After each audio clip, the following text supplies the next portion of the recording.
Today, we are digging into one of the wildest corporate comeback stories I've seen in a long time. We're talking about Opendoor. You know, the real estate tech company that went from looking like it was on the ropes to a truly insane rebound. And it all happened in just a few months. So let's get right into it.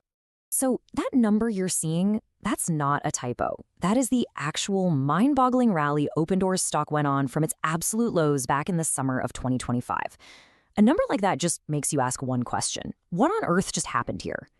And that really is the heart of it, isn't it? This whole story revolves around a completely new CEO, the original founders jumping back in, and a pay structure that is, well, it's pretty radical. So the big question we're going to unpack is this. Is this a genius move, a total reboot, or is it just a massive, desperate gamble? All right, so let's break down what this dramatic reset actually involved. What were the specific moves that got investors so fired up that they sent the stock soaring? And when I say this happened fast, I mean fast. In August, the CEO is out. The very next month, September, Kaz Nejadian, who came over from Shopify, is brought in as the new CEO. But the real bombshell was the return of the company's founders, Keith Rubas and Eric Wu. And they didn't just come back to give advice. They came back with their wallets, putting $40 million of their own money into the company. And the result? You saw it. The stock just went completely vertical.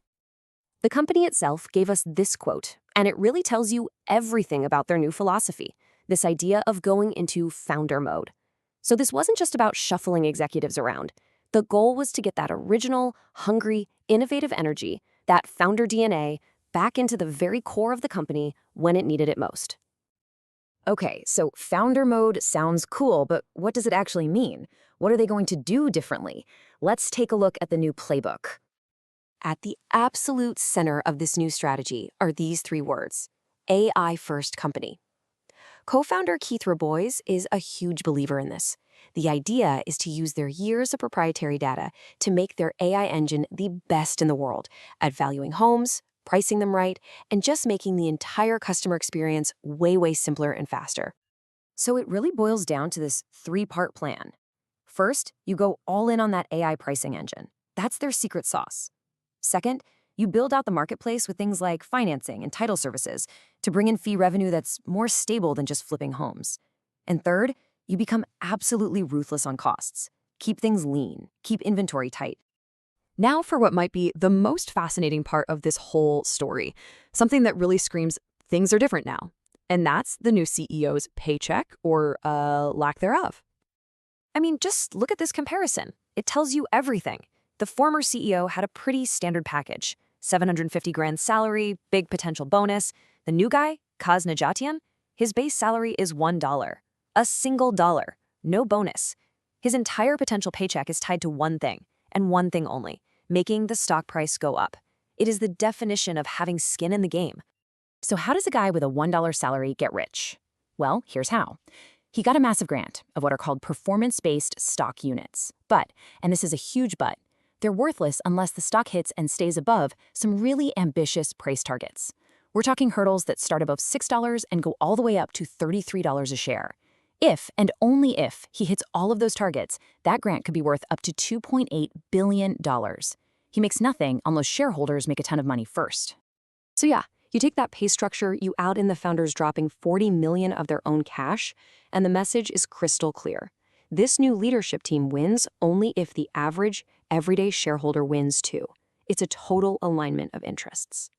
Okay, but let's be real here. A plan this bold, this aggressive, it is a massive gamble. So let's look at the two very different ways the story could end. First, let's paint the rosy picture. This is the bull case. This is the world where everything goes right and Opendoor finally becomes that revolutionary real estate giant they always wanted to be. For this dream scenario to play out, a few key dominoes have to fall just right. For one, the Fed has to cut interest rates to get the housing market moving again. The AI has to be as good as they say it is and actually improve their skinny profit margins. Their marketplace business needs to become a real moneymaker. And since they're kind of the last big iBuyer left standing, they could just scoop up a ton of market share. Okay, but for every bull case, there's always a bear case. So what's the flip side? What's the nightmare scenario where this all goes wrong? Well, a lot could go wrong. The biggest risk? Mortgage rates just stay high and the housing market stays frozen. In that world, the iBuying model's razor-thin margins could easily flip back into big losses. There's also execution risk. What if the AI isn't perfect and they start overpaying for homes again? And maybe the biggest bear argument is that after a 1,000% rally, maybe a perfect turnaround is already priced into the stock. And that really brings us to the core conflict of the Opendoor story right now. It's this incredible tug of war between the things the company can control, its execution, and the giant things it can't, the US economy. You can actually see this tug of war playing out in their recent results. Like, look at the second quarter of 2025. They hit positive adjusted EBITDA. That was a huge win, a sign that their cost discipline was working. But then their guidance for the very next quarter showed revenue getting slashed almost in half. It just proves that even when they're running a tighter ship, they're still at the mercy of the market. And that's really the bottom line. No matter how smart the founders are, no matter how great the AI is, or how motivated the CEO is, Opendoor's fate is completely tied to things it has zero control over. We're talking about the housing market, and ultimately what the Federal Reserve does with interest rates. You know, one analyst summed it up perfectly with this quote. This is the definition of a high-risk, high-reward story. But the key is that the downside, the bear case, is just as believable as the upside. It really could go either way. So that's where we're left with one big question. Is this all in bet, this founder-led reboot, going to be the thing that finally transforms the real estate industry? Or is it going to end up as a classic cautionary tale about a great idea that just couldn't beat the market?